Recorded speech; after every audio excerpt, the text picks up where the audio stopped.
Hello and welcome to How Have You Not Seen? Episode 8. I'm Hayley. And I'm Andy. Hi Andy. Hi Hayley, how are you? I'm very good, thank you. Hey! What have you been doing today? Well, we? You know full well what we've been doing today. Unless you got short-term memory loss. My memory's not that great, but I do remember what we did today. We went DVD hunting in Manchester. Mm-hmm. Not so successful. No, we didn't get any. No. Disappointed, because we went after one... Should we say what film we were looking for? We're after My Own Private Idaho. Yeah. Because I've not seen it. Such a good film. I'm convinced I have it. I know I have it. We've scoured the house. I couldn't find it. You couldn't find it. No. We couldn't find it in any of the shops. Well, we're not paying full price for it. That's one of our little things that we have.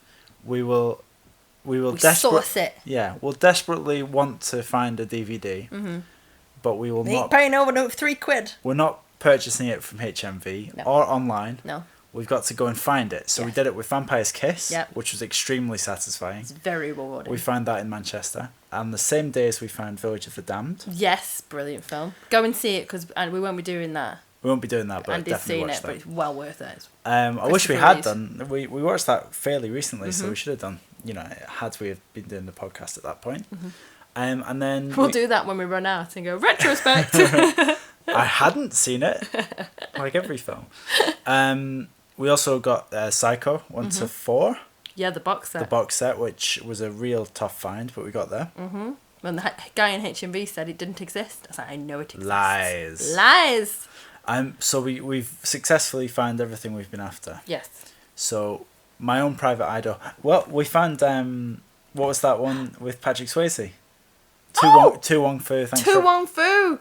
It's like the... Wesley Snipes. Yep, it's the American retelling of Priscilla, Queen of the Desert. Yeah. So it's one of those films that I've not seen it. I've wanted to watch it for years. Not been able to find it. We've found it. We found it for 50p. Yeah. In a second-hand shop. So that's the game we play. Mm-hmm. We have added My Own Private Idaho to the list. Because I can't bloody find it. Harry's convinced it's in the house. I know it's in the house. I've never seen the DVD case before. I don't go in the loft. I move the things around though. You do? I see the DVDs. Anyway. Hide the DVDs. Anyway, Slight tangent. We're not doing My Own Private Idaho today. We're not watching Keanu Reeves. We are watching Kevin Bacon though. Mm-hmm. Apparently, I didn't even know this until an hour ago. Maybe. We are watching Friday the 13th. Oh. Yeah, I went down, so to speak. So, we're doing Friday the 13th. I've not seen it. Well, That's premise the premise of the podcast. That was a special. That was a special. Doesn't count. Yeah, that's why this is episode 8. Even though we've done 9, The Matrix was a special. Yeah, it doesn't count. The next one will be a special as well. We'll tell you about that at the end. Quite possibly. So, I didn't know Kevin Bacon was in this. I thought this was going to be unknowns from start to finish. It may well just be Kevin Bacon. I don't know. So, what do you think it's about, Andy?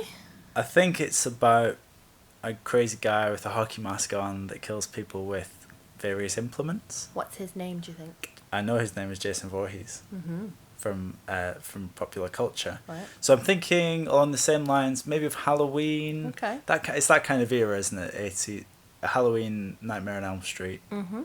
That kind of thing is what I've not seen Nightmare on Elm Street. This is before, so this was 1980. Yeah. Nightmare on Elm Street was 84. Okay, and Halloween was around that time as well. Halloween was 79, I think it was. I might correct myself after we've watched the film, but it was before this. Right. Okay.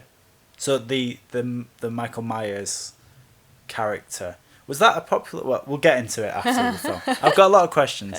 Even before I've seen it. So I think you'll have a lot after as well. Let's crack on. It's a lovely sunny summer day. Yeah, July day. Yeah. Sunny Manchester. It's Let's go watch Sunday the 21st. Let's go watch Friday the 13th.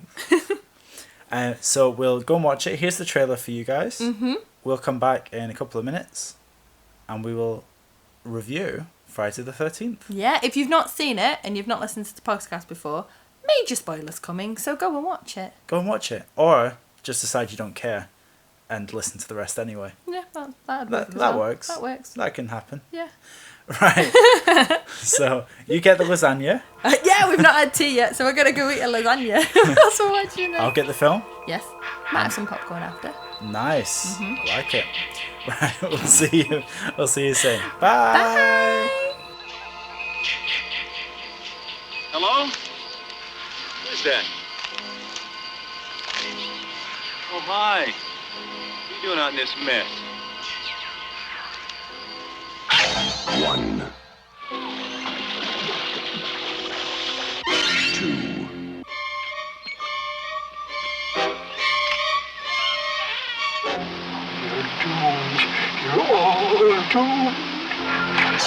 3.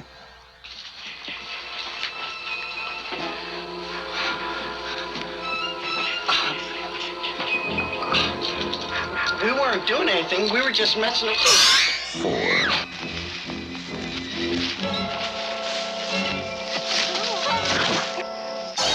5. 6.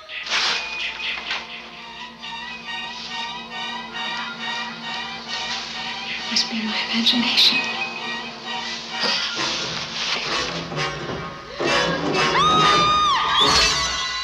7. Can I help you?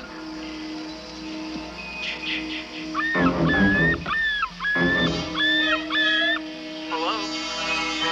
8. 9.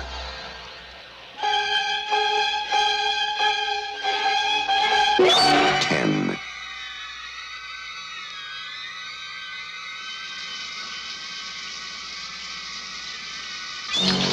11.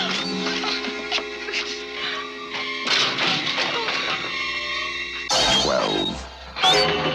Friday, the 13th. You may only see it once, but that will be enough.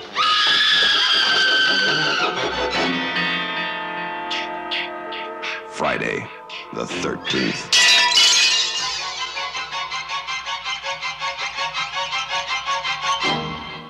Welcome back. Welcome back. We've just seen Friday the 13th, the original 1980s classic, directed by Sean C. Cunningham. And produced by Sean C. Cunningham. Yep. Screenplay by Victor Miller, and character he came up with Freddie. Which character? Freddie. He came up with all the characters. He wrote it. Who's Freddie? Oh, Jason. Yes, come on. I'm obviously talking about the 8th, 9th, 10th sequel to this film of Freddy versus Jason. He Right. did not come up with that character. No. Yeah. I messed that up. We'll keep that in. Yeah? Yeah, it's fine. Happy days. Right. Freddy versus... No, right. How did you enjoy rewatching that? I really did. Did you enjoy it? I really... So I've not seen this film for probably 15 years and Okay. the rest. I watched... my mum was a big film fan as well, and we spent like one summer, as you do in the summer, rewatching loads of the cult classic horror films, Yeah. and this was one of them that we watched together. Nice. Yeah. It's what did you think of it, Well, Andy? you can tell by my face that I didn't mind it. It was... My appreciation for it depends on the context within which it was made. And Okay. you'll tell me about this Yeah. a bit more. I've got a list of things that I liked about it. Mm-hmm. I've got a list of things that I, let's just say, didn't like about it. And again, that's wrapped up in what I know about there's so many sequels and Mm-hmm. what I have in my head. 11 sequel, there's 12 of Wow. these. Yeah. And that's not including the reboot. No. No. No, that's... So I had in my head a specific type of film. Oh, yes, it is. I'm talking about my It is, yeah, okay. Yeah. I had in my head a specific type of film. One of which Jason is in it. Potentially. that might have been quite nice. Well, he was in it. Yeah, sure. Okay, so first question, before we talk about anything else. Mm-hmm. Was the cabin in the woods a thing of horror films at this point? No, that was... There'd been a few, so if you go back to, like, old school horror films, like Night of the Living Dead. Of course. That's in a cabin. Yeah. There was... But that wasn't... That they ended up in a cabin. The cabin was incidental rather than being integral. Yeah. Right. So this was the first of that sort of... Isolated group of, say, teenagers or group of people. Okay, well, I mean, immediately that it gains a point. So, if you think of this as... It wasn't the first of its kind. It was one of the first ones. Yeah, sure. So the slasher movies, just going a little bit into the horror films, the horror films have been around since basically the start of cinema has been around. There's been horror films of different types. Yeah. And monster movies and things. In the 60s, the slasher movie kind of hit the ground running with Peeping Tom, which is a great film. It's about this guy that he puts a knife on the end of a camcorder and films them. So That's everyone cool. Is he called Tom? Yes. Oh, good. I mean, I'm into it immediately. He films that he wants to see. He gets off basically on seeing people scared that they're going to die. And it's filmed in very much like we are the killer. We're the POV through the lens a lot of the time. Yes. And then there's obviously Psycho. Well, Psycho, immediately the music is very Psycho-esque. Yes. I mean, it might as well have been Psycho. Yeah, so it wasn't. The music was done by Harry Mensford Minnie. That's his name. So he did the music for this. Okay. He composed it. He's a jobbing composer. He's done loads. He's got like 160 credits on IMDb. Nice. He's done a lot of horror films. Whereas the Hitchcock classic, one of my favourite films, the Psycho was Benedict Herman. He came up with that score, but it's like Psycho is the strings. It's very Psycho. You know, I noticed it more on this than actually when I watched it before. And the sort of the knife element, the sort of being the view of the killer, like when Norman Bates is killing woman in the shower. It was all the deaths pretty much were that type of shot, weren't they? And also the whole story of it, it's a switch up on the killer has got split personality, and it's the mother is splitting with the son as opposed to the son splitting with the mother. Which is you can. I mean, he must have surely. Oh yeah, no. So surely he has credited Psycho as being a massive influence. So like I said, Victor Miller, he did the screenplay of it. He said that he's openly said him and Sean C. Connery, who was the director of it, were riding on the coattails of Halloween and Psycho. Halloween came out. I got it wrong when we did the opening. It was actually 1978 that it came out. So it came out. A whole year wrong. Yeah, I know. Unbelievable. It's gonna have to replace you. So it was ran on the coattails of it. Okay. He wanted a slasher film. There was a little bit of... It did get some criticism for that the critics did say that they were literally trying to copy it. Big one was, do you know the guy Bill in it that's like the love interest of Alice, who's the lead, she tries to fix the car. He gets all the arrows in him on the door. Yes, the generator guy. Yeah. The Monopoly guy. Monopoly guy. What? That's the Monopoly guy from the Monopoly book. Wow. That's a little Ace Ventura, When Nature Calls. Oh, nice reference. So he has a famous dad. Right.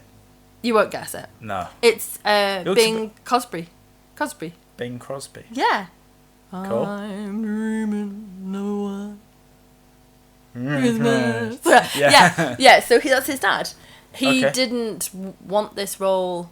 Well, he's always said that he didn't want to become an actor off his dad's back. but he's called Sping Crosby.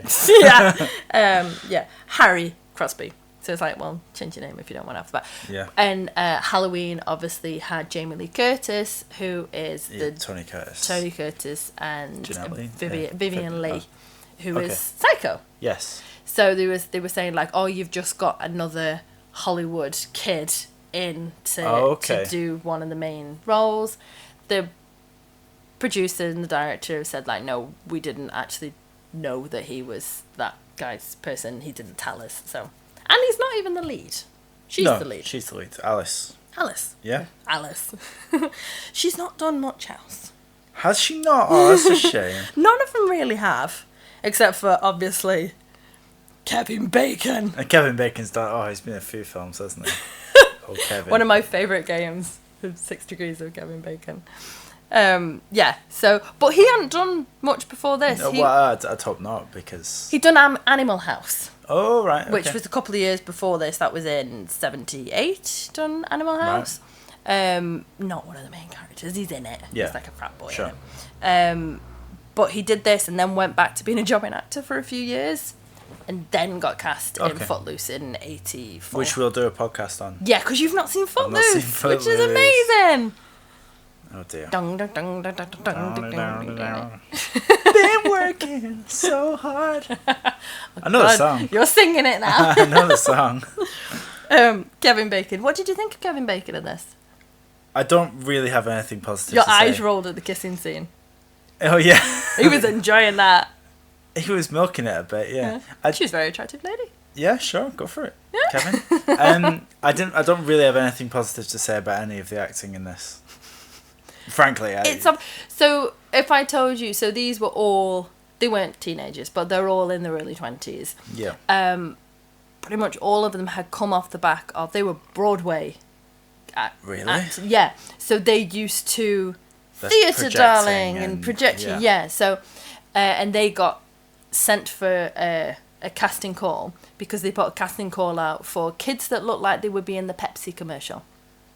Wow. So all pretty attractive. attractive. So they wanted. I understand that. So they wanted a cast that looked, even before you'd heard them speak or anything like that, they looked like they wouldn't be able to handle themselves. Yes. Which is great. Yeah. That is an element of it that I liked, especially knowing that this isn't copying a formula as such for the Cabin in the Woods style. Yeah. So in that respect, yes. What did you think of her though? What did you think of Alice? I liked her at the start. Because her opening scene is that she's, well, it's not her opening scene, one of her first scenes is she's nailing back on some guttering. Well, I say nailing back on, shoving it back on. She nailed. This is one of the few notes I've made on this film because I was just utterly confused by it. So she nails in the guttering, gets down off the ladder whilst being groped by an older man. Well, there is some like backstory to them that they didn't put it directly in the film, but they were meant to have dated. Oh. So that's why he sort of caresses her face a bit. Right. But he was like 35. He's much older than her.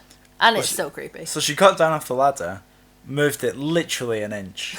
Literally, like it couldn't have been more move it than out an of shot. She and then got back up it and started nailing again. Unbelievable. Right, so they... I love that you've called that as well, because you are not the DIYer of this house. Oh, I'm the DIYer. I have to get up the ladders, though. You have a weird thing about ladders. I don't like ladders. We'd fall off. Everything with heights. So it was weird that a film about a serial killer, the killer was not the biggest creep in the film. There was a few. The guy with his top off, whatever his name was, Steve, that is Peter Brunier. Creepy as hell. Yeah, that moustache is amazing. Yeah.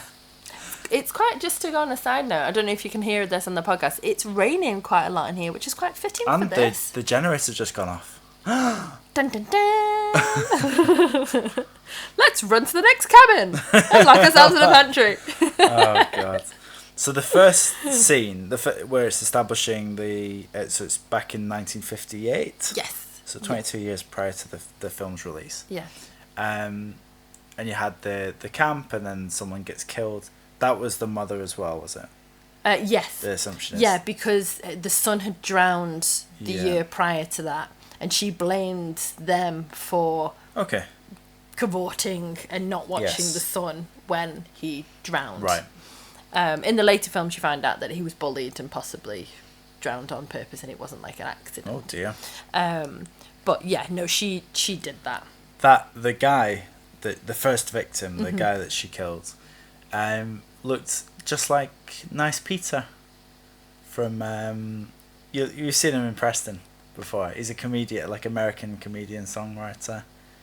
50 Cent is a pussy. My face now is so blank. We'll show a picture. We'll put a picture on the Instagram. Epic rap battles of history. Oh, him. Him. Okay. Nice Peter. Can't think what he looks like right now. That's my first note there is that he looks like Nice Peter. Well, actually, I've got some information. That is his dad. No, it's not. That's Nice Peter Senior. So check him out. Not so nice. And then obviously you cut to present day in 1980. Sorry, interrupt. Hit me. When it was back in the thing, I did notice this time that when Mother is when Mrs. That's Bambi. When Mrs. Jorge's is walking through the kids, and you've got the kids lying in the bed. Yeah. There was red clothes and red clothes in the door. A red towel or something. Yeah, like a cake. Yeah. And I was thinking, is that like a little thing of blood? There's possibly Well, blood in the bed. But also, in 75, I think it was, there's a really, really good dark horror film called Don't Look Now. And it's about a kid that goes missing. And one of the really like plot things that goes through it is this kid is in a red like hoodied cape. And I was like, are they drawing on that? It's because there's so many references of other films. Or not references as such, so many sort Just of like... stolen plot points. Not stolen! I'm going to go inspired by. Okay. Yeah. Yes. Inspired Directly by. stolen from. Inspired by. That I've wondered if that was from that. And also the blood, and you're not sure. Like, there was a kid that had a red doll, and I was like, Jesus, she's slashed. And it's like, oh no, it's just the doll. Just the doll. Yeah. Sorry to interrupt there. No, not at all. So the scene with the... I mean, this sounds bad, maybe. Oh dear. But from meeting the kids, even the really chirpy one that died first... Oh, yeah. Yeah, I was just like, Annie. Please don't let her be the lead character. Jesus Christ. She's way too peppy, way too happy. She's essentially me. I'd like to think that even you would be put off a little bit by Oh my god, when she walks into the thing, and the really creepy, woman's creepy, everyone's creepy in this film, and he's like, he'll give you a lift up, it's only 20 miles, and then literally like leaves up into his truck by her arse. Yeah. Hey, are all the girls as pretty as you there?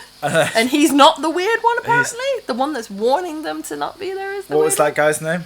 Oh, Crazy Pete? Crazy Pete wasn't Crazy Pete. I thought I'd Keith written or it something? down. I thought, that's annoying.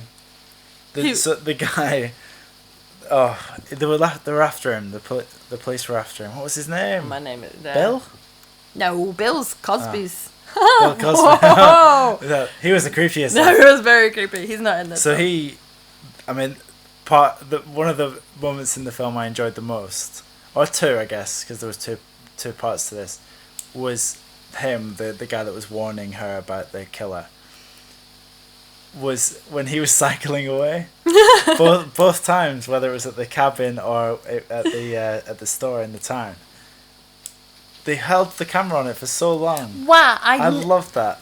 I genuinely loved it. I'm not even being sarcastic. I know. loved it. I think they did that so you saw him leave. So you know he's not the killer. So he's not the killer. Well, they seemed at the same time they were setting up that he was the killer, right? Or that he could be the killer. Well, I think they were setting up everyone was the killer, and then it was like, oh, it's not him. He's having his dinner and flirting with the thing. Yeah. Yes, he was at the diner because that was a big assumption that you would make that it was him. Yeah.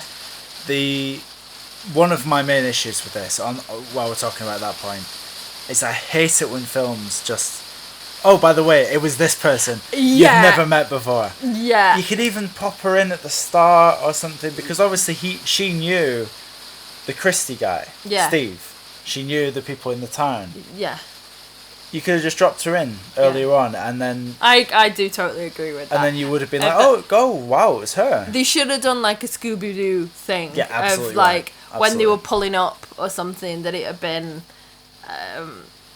just that she was leaving or... You wouldn't have even thought twice. No. But the fact that it is just, she has to come in and go, I'm Mrs. Voorhees, my son died, whatever.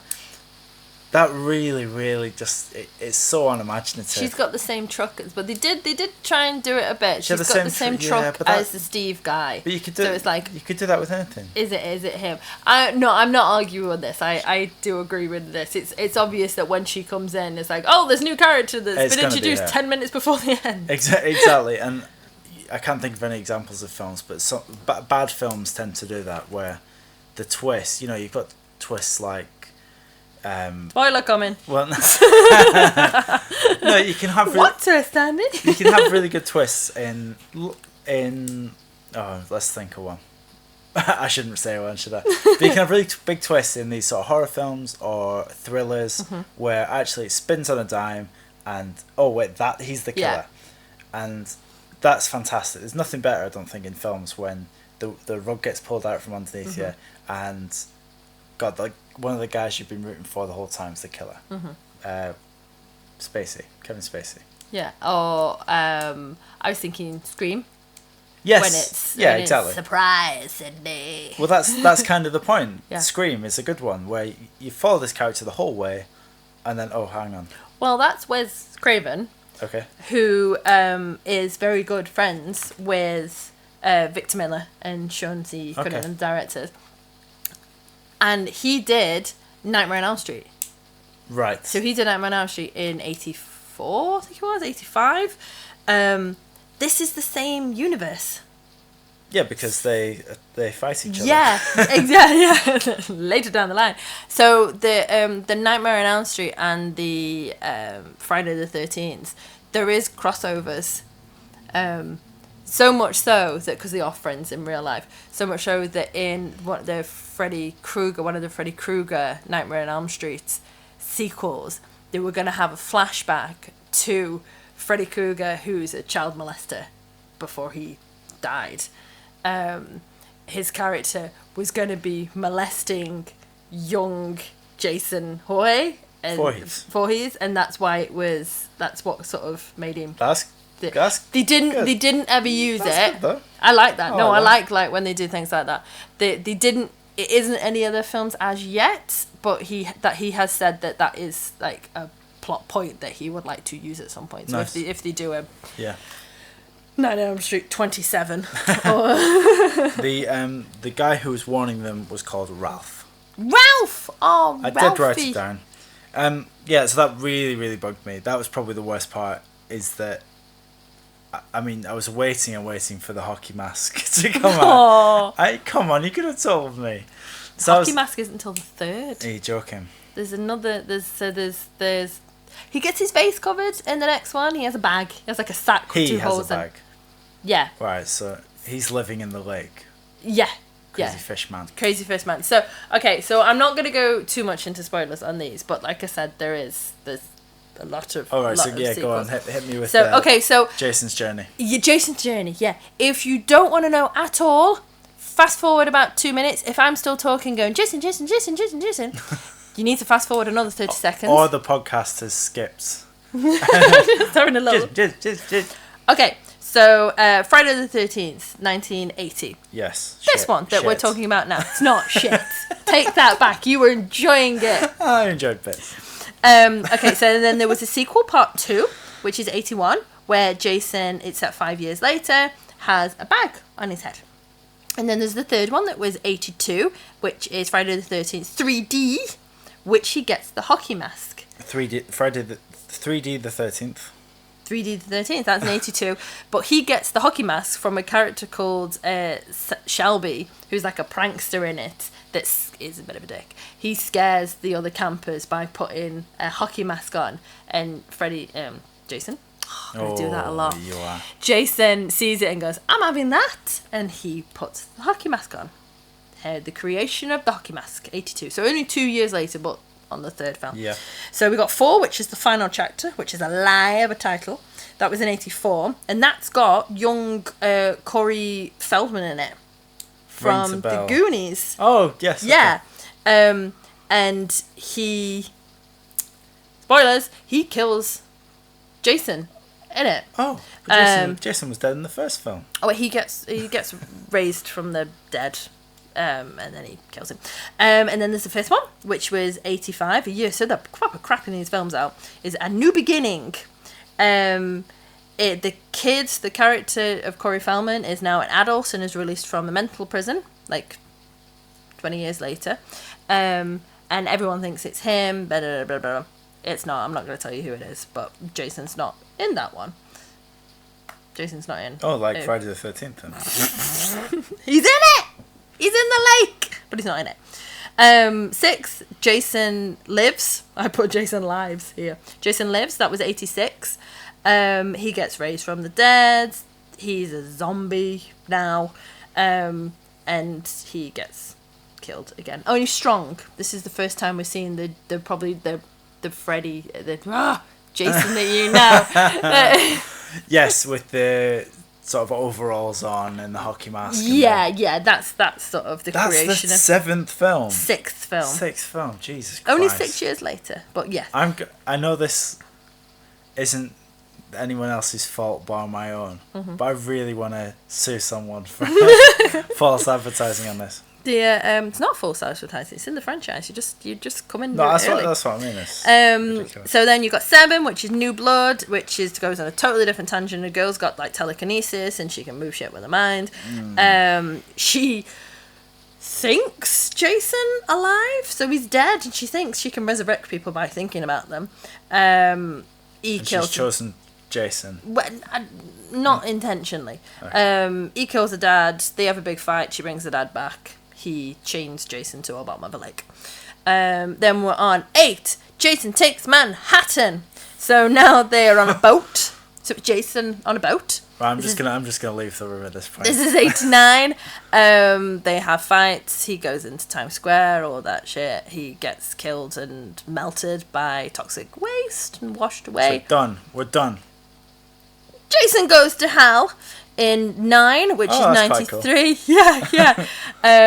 So a medical guy eats Jason's heart and brings him back to life, and becomes like a soul slug and sort of penetrates people. If they'd have called it Soul Slug, I'd be in. Well, this one was also called. So this is Jason Goes to Hell. ... The Final Friday. It's not the Final Friday. And he has a sister in it and a niece. But right. Yeah. But he goes to hell. I don't know what to say about Freddy all this. Krueger picks up the Jason mask at the end to set up for the next one, which is actually it's not. The next one is actually Jason X, which is basically Jason in space, and they're set in 2455. His frozen body gets taken into space. There's a fembot that gets like redone, so she kills him. Nanobots. I've seen all of these ones. They're really good. They're like bad good. I love them. They're so good. He gets sucked off into space. What a way to go.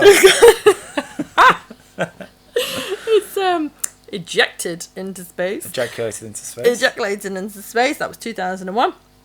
And then you've got the final one of that before you get to the remake, which is in 2003, which is Freddy versus Jason. And Freddy brings him back to life so they can go on killing sprees. Then he gets a bit annoyed. Then he gets like cock blocked for the kills. Freddy does or Jason does? Freddy does. Jason's mute. He's just a sort of killing machine by this point. Right. They have a big fight, but they don't die because they're both immortal people. Yeah. And then you've got the remake. Have you seen the remake?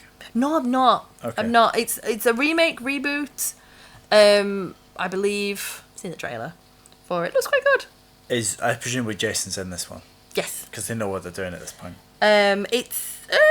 Yes, he is. Oh, that's it. So it's starts in the 80s and then jumps forward to now. So it's sort of like, it's the mother is the killer, and then it whoop to present day, and he's killing people. I believe. Tell me if I'm wrong on that one, because like I said, I've not seen that one. In all the other ones. So yeah. And we're back. Yeah. Spoilers over. If anyone else wanted to jump out of a window during that. Do you not think they sounded really good? Like, really farcical and far-fetched, but that is a popcorn movie. Yeah. You enjoyed this. You were smiling. That hour and a half went quick. It bloody did not. That was the longest hour and a half of my life. Are you kidding me? 90 minutes. 91 minutes of my life. I was smiling because there were so many stupid little things in this film. The ladder is just one example of just like the snake in the room. Oh, that's Are you kidding me? Okay. Every single one of those characters can just die straight away. That snake was a real snake. Okay, so this is before you had like animal rights Peter. Peter. So that snake, they literally chopped a snake. Chopped a snake in half, and the guy that was the owner of it was apparently stood off camera crying his eyes out because they've just killed his snake. Yes. As you would, bastard people back then for doing that to the animals. They didn't need to. They could have got a bit of hose. Or just done like a fake chop. Yeah. We know it's a sharp knife. Yeah. It's okay. Exactly. And maybe that was an anti-save the cat moment. And they're like, he's going to die. He's killed the snake. But you're meant to, in a horror film, you're meant to want to keep the good guys alive, right? Yeah. The funny guy, Eddie, the comic relief, he could not die quick enough. So, go on, tell me about Eddie. Jesus. Neddy. Neddy, oh dear, okay. But yes, I know who you mean. So he like read for it. He thought it was a comedy. Well, he was playing it like he yeah. So he said that his humor was like a hide for his insecurities, and that he was just trying to be the funny man. Blah, blah, blah. So you got that he was jealous of Kevin Bacon. Yeah. But oh my God. But he read it, and I think there is a lot of this that could be seen as that sort of again. Clockwork Orange. Craven. The humor to it. Well, the screenplay, Victor Miller, his ambition was to recreate a movie like Airplane. That's what he wanted to do. But there wasn't the money in it, and he'd seen that Halloween had done so well, and it was like, let's make a horror film. I can do that. But what part of it was meant to be funny? I think just the little quips in it. So it's based, the inspiration they got from was Halloween and another film called Meatballs, which was from 1971, that starred Bill Murray. Really funny film. Okay. Really, really funny film. That is set on, it's campus. It's this without the killing. Right. So that's what they did. They sort of just put the two films together. He wrote it in 2 weeks. Yeah. It did have re-edits though, reruns. So it was, he wrote it, and then the financier, Philip Skenderman, I think his name was, boss man, said that he wanted a shock ending like Carrie. Have you seen Carrie? Mm-hmm. Yeah. So the hand up from the... Yeah. Yeah. What was the shock ending in this? She got dragged into the lake. Right. So that wasn't in the original screenplay. He said, I want a shock ending. You can't just kill the character off. So he brought Ron Kurzitz, I think his name is, to do rewrites.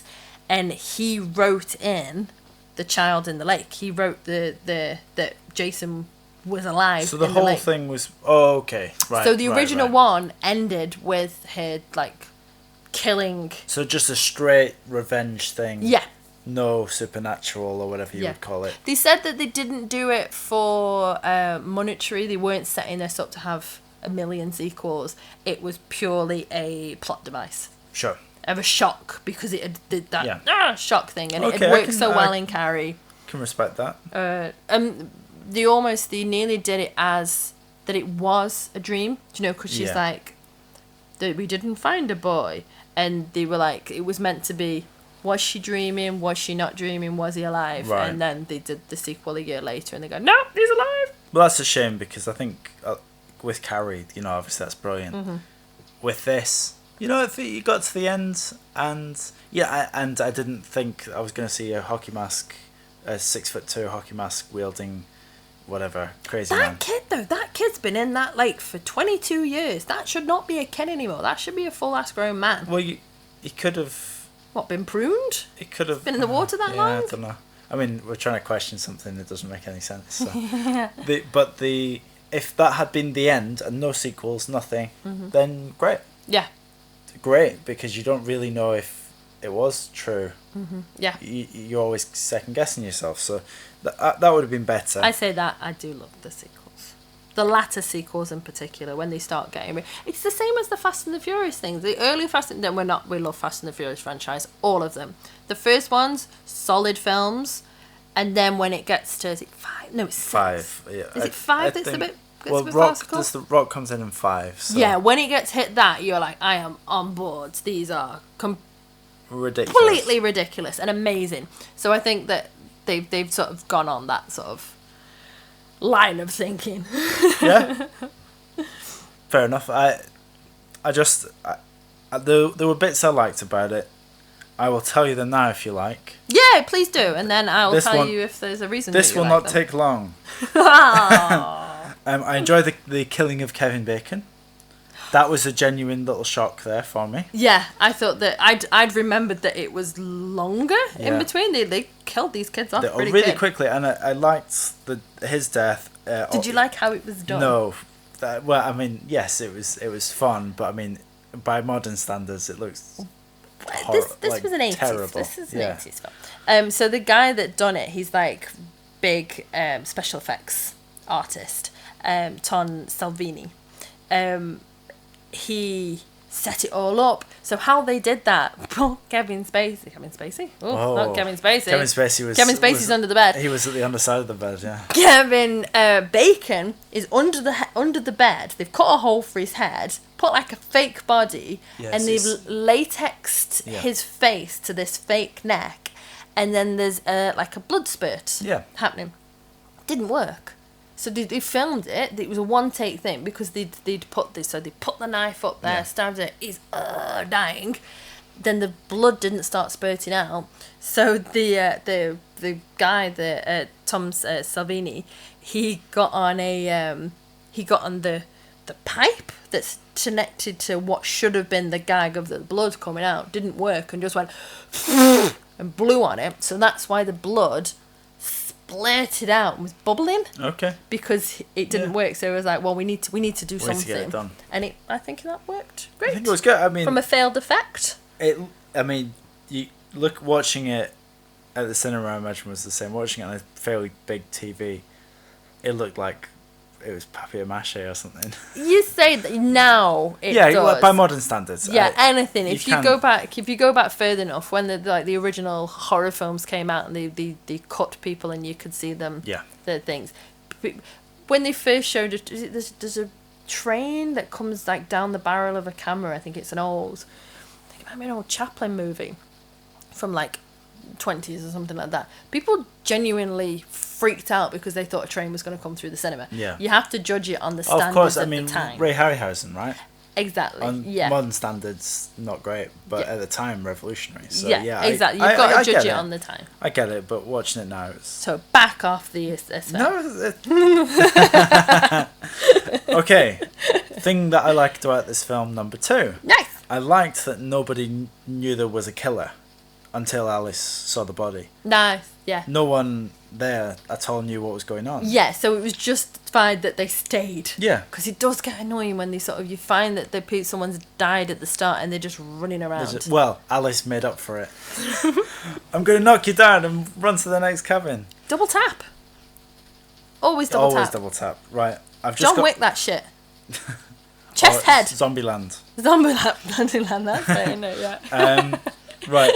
Oh, I've just gotten to something I didn't like. I'll save my didn't likes for afterwards. Okay, I might be able to convince you. I liked, number 3, the device of getting the cop to the lake by giving a lift to Steve. And then I also liked the twist of having to drop Steve off before getting there to go to another report. Nice. And then he'd come back to check. And that's why he came back. Well, the cop had gone. Yeah. I thought, oh, the cop's going to get to the thing. Great. Yeah. But then he didn't. It was a nice little twist. I really enjoyed that. Not to make you not like this, but originally the director and the screenwriter didn't want any police in it, because they said they wanted it to feel even more remote than that. So they didn't want that in it, but also they wanted to get her off the lake, so they sort of added that in. Yeah. I think either way would work. I think it feels very rural because they're travelling for ages to get to it. I don't think the cop hurts when he turns up on the bike. No, not at all. Yeah.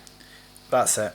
That's it! Oh, okay, tell me the things you didn't like, and then I might be able to tell you things that make you like it. There's some really stupid things that I didn't like. I laughed at them rather than...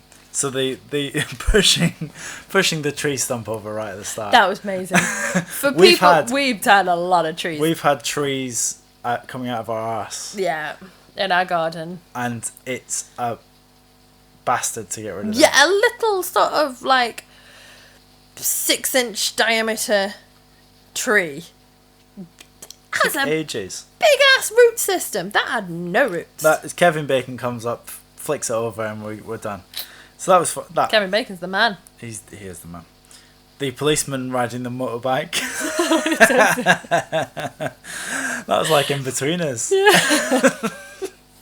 Yeah, when we both looked at each other, I was like, he cannot ride that bike. He's put that on his resume, like, Joey, I can ride a horse. Yeah, sure. I have foreskin. It's fine. Number 3. Things I didn't like about this film. Go on.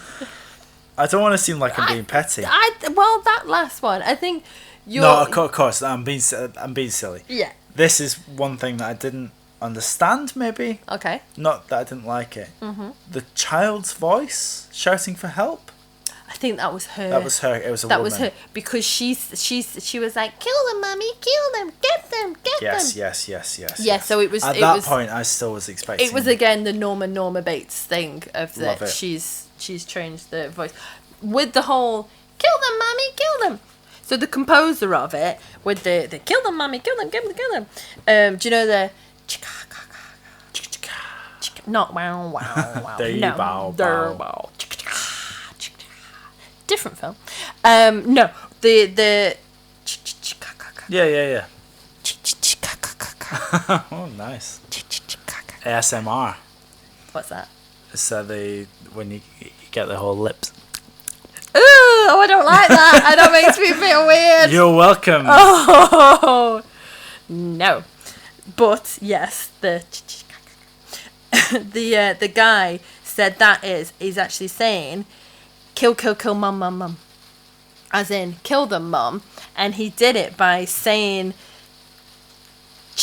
kill and mum into a microphone running through a delay effect, and played it over and over again, and that's how he came up with that. So that's meant to be, I like it. Yeah, that's meant to be her inner voice saying kill them, mum. That's cool. Yeah, so that was last thing, aside from all of it, was Alice getting in a boat at the end? Was that brilliant, or was that really stupid? I don't know. Depends how big the lake is. Yeah, because there's a lot with no oar. You've just hit her oar over thing the was head. stupid. You've got 2 oars technically now. You just broke it in half, and there's a boat next to you. That seemed to be very, very smart in a way. You're getting away from land, where the person is. Yeah. But at the same time, she So made it so stupid. There's another boat there, to be fair. There was another boat that can just go around in a circle, sort of like Life of Brian style. Yeah. And like cardio. And Mrs. Voorhees came in a different car, so she could have just driven away in the car. And she's decapitated. Maybe she just needed some time. She just needed a bit. She just needed a bit of R&R. She had just ran between cabins for 20 minutes. So the one thing that I did think, I think I said this to you, that when she had a hand in the water and fallen asleep, it was like, that is a rookie error of a sleepover. You don't leave your hand in the water. You do not. You'll piss yourself. She has pissed herself in that boat. Well, that's everything I've got on that. Let's just say I enjoyed bits of it. I think it's problematic for me. I think we should take a break now. Hear a word from Sponsors. Sponsors. Plural. So. No. Just me. Just you. Just me. And then we'll come back. I've got some random facts and also a bit of information about where the names come from. Okay. It's the Friday the 13th. It's his birthday. It's his birthday. Yeah. That's why it's called Friday the 13th. Yeah, and he died on his birthday. He died on Friday the 13th. That's a shame. Yeah, like Mozart, he died on his birthday too. Yeah. That's where the comparison ends. Yeah. Yeah. Okay, so we'll come back. More trivia for you. Break. See you in a minute. Bye. Hi everyone. Just taking a break from the podcast just to tell you about something else that I do. As you can probably tell from the podcast, I love movies. Big film geek, big film fan. But I also love making things and miniature things.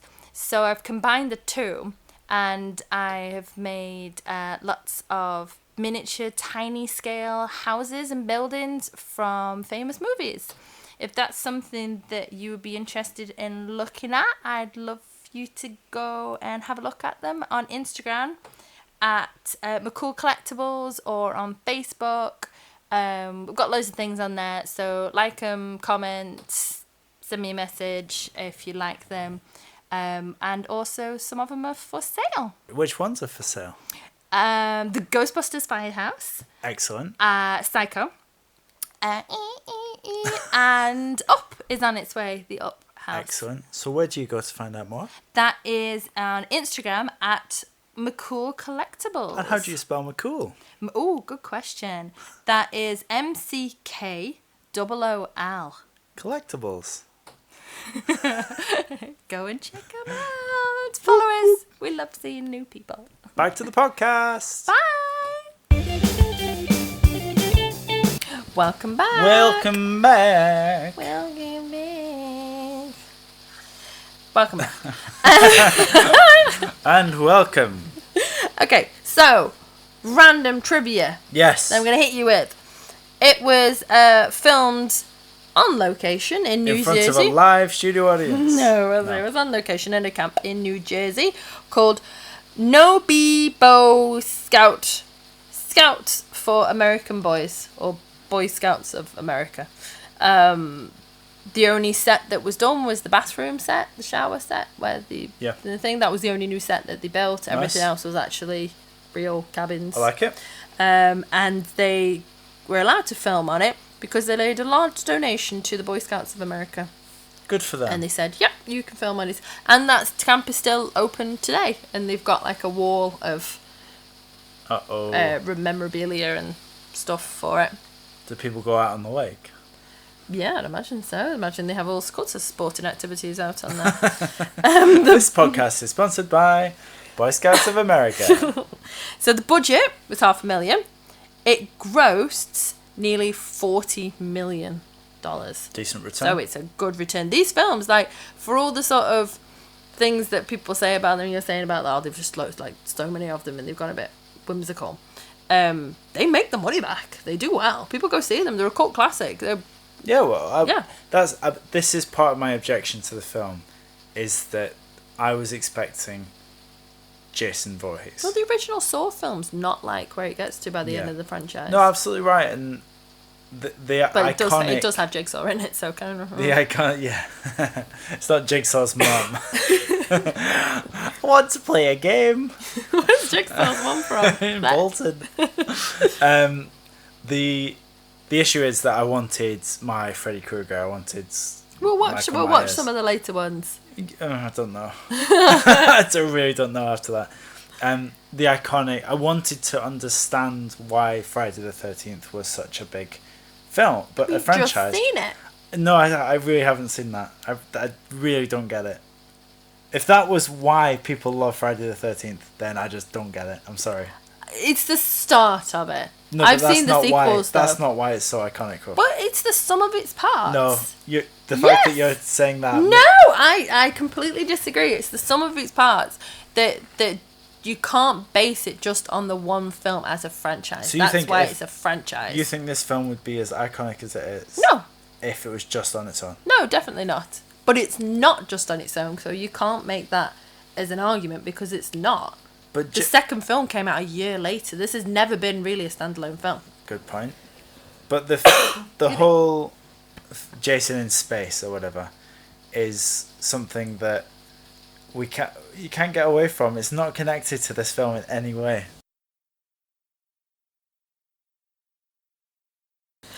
Well, we'll see what the comments say, Andrew.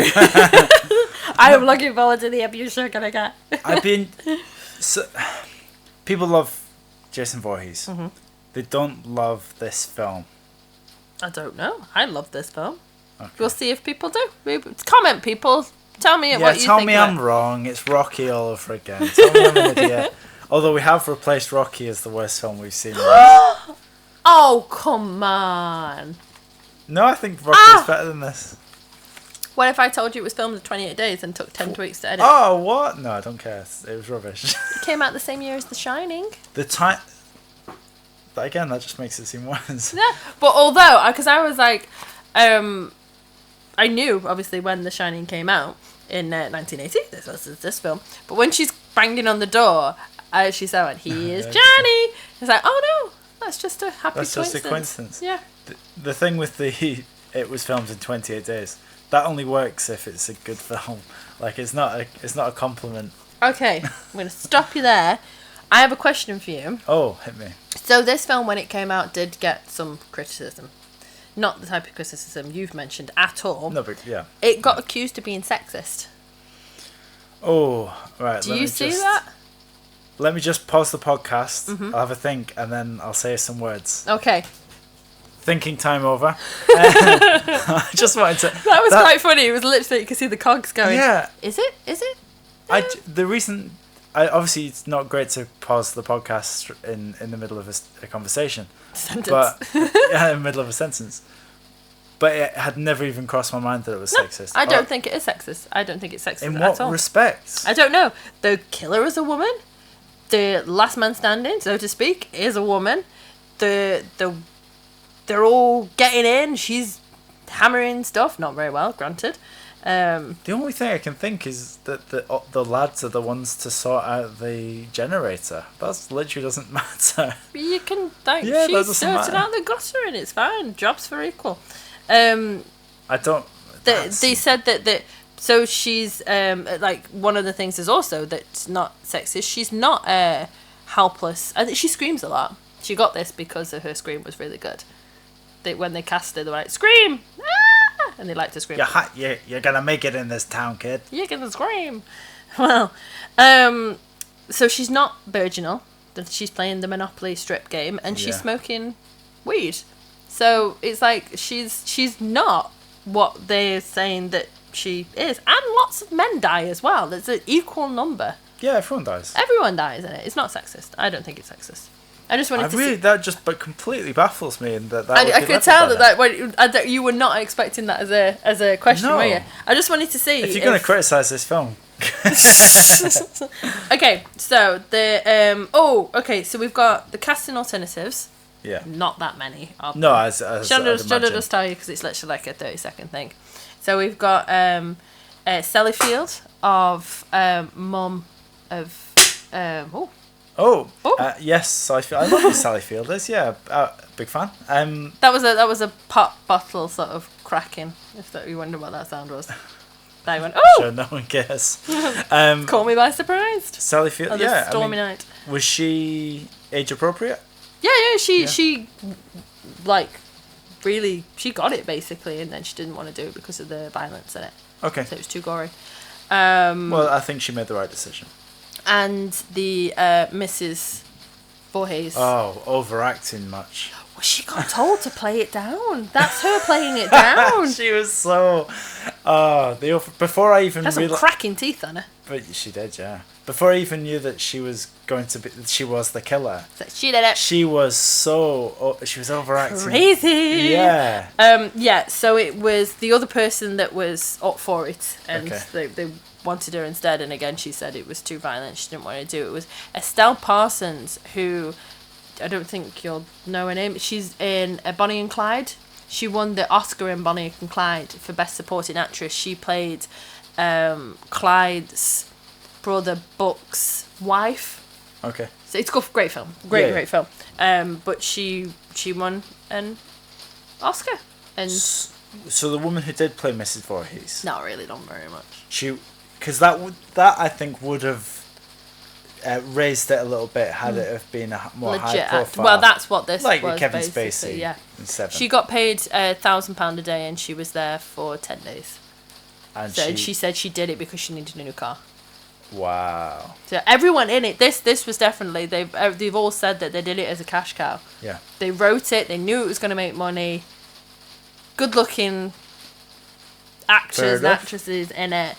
It was a solid one. No one's sort of trying to make out that this film is some sort of Good film. Kubrick. It is a good film. There's different levels of it. Okay, so the last thing that I've got is a bit about where the origins of the name was. So when they wrote this film, they came up with the name of the film before they wrote the script. They were like, right, this is a really good. So Friday the 13th as a concept already existed. Yeah. Oh, it's been around for literally hundreds of years. There's a fear of the number 13 and Fridays. But they came up with the name and they were like, right, we need to. That's a brilliant Good grab starting point. Love it. Yeah. They did it a lot with the horror films in the 60s, I want to say. There's like the I can't remember what that's MGM or something like that. The old movie houses, they crapped out loads of these films. Really good films, granted, but they were like, you can have free reign of whatever you want to do the story about, but we give you the name. So there's like a famous one, The Cat People. There's something in that, isn't there? You start with the name, work backwards. Exactly, yeah. So this was one of those ones. They got the name and then they worked back, which it worked. They did a big full-page spread of just Friday the 13th. Was it released on a Friday the 13th? I believe so, yeah. It was around Cool. that time, yeah. So, I'm just going to pass these words over to Andy because I can't pronounce them. Oh. So, here we are. There's genuine phobias of things. And the fear of the number 13 is...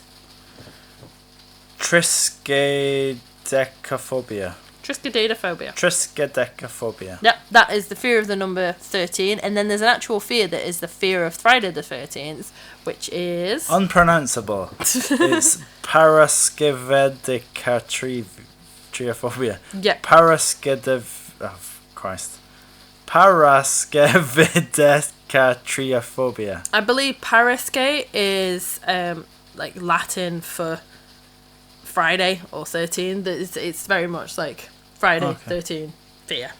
It was released on New Year's Day. No, it wasn't really. 1980, yeah. Oh, that's 1st of January. They missed a trick They there. definitely missed a trick. There you go. But that makes sense. So, because when I was looking, I did actually do a research into if in 1980 was Friday the 13th on the date that it was. So it's set, the day that it is actually set is, I have the 13th of June. 13th of June. I'm just looking at a calendar here. So the first Friday the 13th in 1980 was June 13th. Yeah, and it was set in June 13th in 1958, which was also Friday the 13th. That's cool. It was the only Friday the 13th in that year. Yeah. But if it had been released the year prior to that date isn't a... So that's why but it was released on the 1st of the month, of the 1st of the year, so it was set in the 1980, which was a Friday the 13th. Anyway, going back to the fears of why people are scared of 13, you have to kind of look at the number before that, which is 12. And 12 is considered by a lot of people in the Western culture to be a perfect number. There are 12 months of the year. A day is split up into two halves of 12. And the Simonians, who came up with our concept of numbers, used 12 as like as a starting point for the numbers. So it's a perfect number.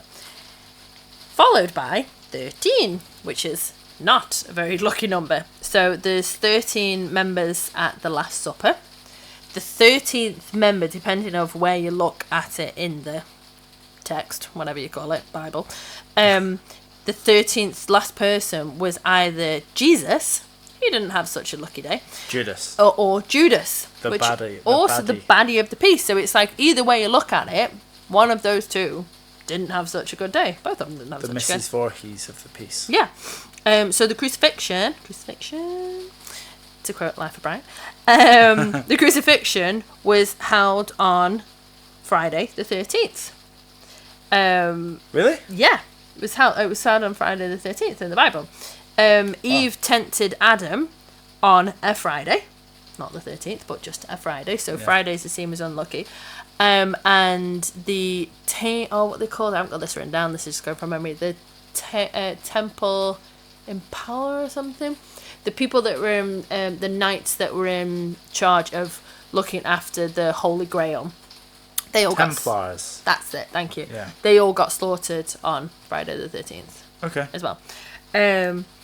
Also, moving away from the Bible, there are 13 steps to the hangman's gallows. So you have to go up 13 steps and then you get one drop and got drop. In history, a lot of hangings were done on Fridays for whatever reason. Good start to the weekend. Yeah, Witches' Coven has 13 members. Not saying that witches are bad or good, power to you, whatever you want to do, but yeah, 13 members in that. Apollo 13, the oxen and tents exploded, and that didn't end so well. Also a Kevin Bacon film. Yes. Ooh. And the last one, which is important for everyone, probably a big one for our American listeners. So Christopher Columbus, who founded America, he found America, he landed... He found America. He found America, didn't he? Yes. Yeah. He landed on October the 13th, which wasn't a Friday. It was just October the 13th. Yeah. But he changed it in the official records that he landed on October the 12th because he didn't want it to be seen as a bad omen that they landed on the 13th. Wow. Yeah, so it's they landed on the 12th, but he didn't. He landed on the 13th. At like midnight. Exactly, yeah. Damn it. Yeah. Push it back! I knew I shouldn't have stopped to go for a piss. Just over the Pacific Sea. Atlantic? Not Pacific. Be a long piss if it was over the Pacific. The Pacific. Lovely stuff. High five. Hey. Hey. And on that note, that is all my trivia. The book is closed. The book is closed. So you enjoyed it? I really enjoyed it. It's made me want to watch the sequels again. To get into it, I've really enjoyed rewatching an 80s horror classic. Really want to watch Nightmare on Elm Street now. This has made me want to watch Nightmare on Elm Street more. That's great. It hasn't made me want to watch any other Friday the 13th film. Despite what you're saying there, and I appreciate what you're saying. Convincing people. Convince me. I don't want to. Once bitten, twice shy, right? I think we should just throw you in at like the Freddy in space, Jason X. Oh, god damn it! Yeah, Freddy in space, Jason X. God damn it, Kyle! Jason X. Jason X. Not Freddy in If space. you'd have thrown me into Rocky 4, I probably would have enjoyed it more, right? Yeah, but we were going to watch it, so we'll see. So maybe we need to start with sequels. Butterfly Effect 3. Butterfly Effect's a great film. I have seen Butterfly Effect several times. Yeah, it's brilliant. I very much enjoy that. Right. Mm-hmm. So this is us done, thankfully, for Friday the 13th. Not on a Friday, on a Sunday. On a soggy Sunday. Soggy Sunday. I hope you can hear the rain in the background. Atmospheric. Yeah. Yeah. They went outside in their underwear. Stupid people going outside. Get dressed if you're gonna. Although, if you're gonna go outside, you're gonna get your clothes wet. You're gonna take them off. Maybe she actually did the right thing. But it was warm there, so and she you've would have got other clothes. They would have got wet anyway because she's outside and holding them. Yeah. She's just stupid. Yeah, just a stupid film. Just stupid. She got thrown through the window pretty good. She did. Yeah. Long through that window. In conclusion, I didn't hate it. I just really didn't enjoy it that much. No, that's not even true. I enjoyed it. I'm trying to reassess what I thought of it. I enjoyed it. I didn't think it was very good. That's fair. Okay, yeah, it was a good bad film. Good bad. Yeah. I was laughing at it more than I was. It's a slasher film. Yeah. I was laughing more than I was Not watching. hating. I was going to say Schindler's List. Oh, that's a dark place to go to, isn't it? With a horror film. But this is, interestingly, this is our first horror podcast. Yes, because Silence of the Lambs Wasn't is a horror. not a horror film. No. I think we'll do a few more horrors. I'd like to do a few more horrors. I would. Because I love horror films. Mm-hmm. I was talking about What Lies Beneath the other day. Oh, great Which film. I absolutely adore, yeah. Great film. I think we should do an older horror film. Yeah, I suits think me. I think we should watch like Night of the Living Dead or something Okay. like that. If you have any recommendations... Yeah, send them over. There's Because every he won't have chance- seen them. There's every chance I won't have seen them. It really isn't. Even Evil Dead. He's seen Saw. Seen Saw. Saw. That old classic Saw. It's a few years old now. 2003? Something like that, Yeah. yeah. Anyway, we are going to be back next time with another special because we are going to London Filming Comic Con next week. We are going London, baby! So drop that. London, baby! London, baby! And we're going to do a special on The Karate Kid because we watched Cobra Kai. We watched it when it first came out, but we've watched the second season as well.